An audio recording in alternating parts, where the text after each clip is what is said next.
Arus pemudik di Bandara Sultan Mahmud Badarudin II Palembang meningkat. Peningkatan sudah mulai terlihat sejak Jumat, yang arus penumpangnya mencapai 8.200 orang. Angkasa Pura II Palembang memprediksi puncak arus mudik akan ada 9.800 penumpang yang terbang melalui bandara ini. Di hari tersebut, pergerakan pesawat juga diperkirakan mencapai 65 penerbangan, baik datang maupun berangkat.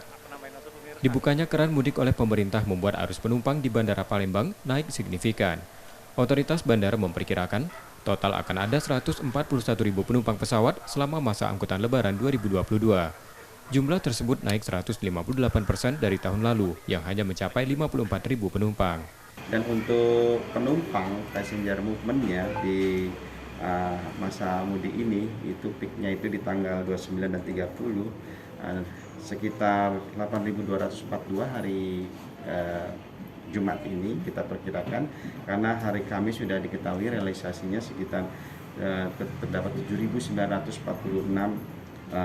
pergerakan penumpang, dan nanti di puncak arus mudik tanggal H-2 tanggal 30 itu diperkirakan 9.862. Tiba di Palembang, pemudik menyambut gembira setelah 2 tahun larangan mudik. Mereka telah bersiap jauh hari, salah satunya vaksinasi dosis booster sebagai syarat perjalanan mudik. Sama istri, udah 2 tahun nggak balik ke Palembang, akhirnya hari ini balik ke Palembang.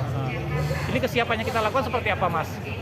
Yang pasti sih vaksin booster ya, karena kan kalau mudik kan harus vaksin booster biar nggak tes antigen lagi. Jadi ya udah itu aja sih, sama ya, protokol kesehatan pasti harus lah. Penerbangan ke Bandara Soekarno-Hatta Cengkareng masih menjadi tujuan utama para pemudik dari dan ke Palembang, disusul Batam dan Pangkal Pinang.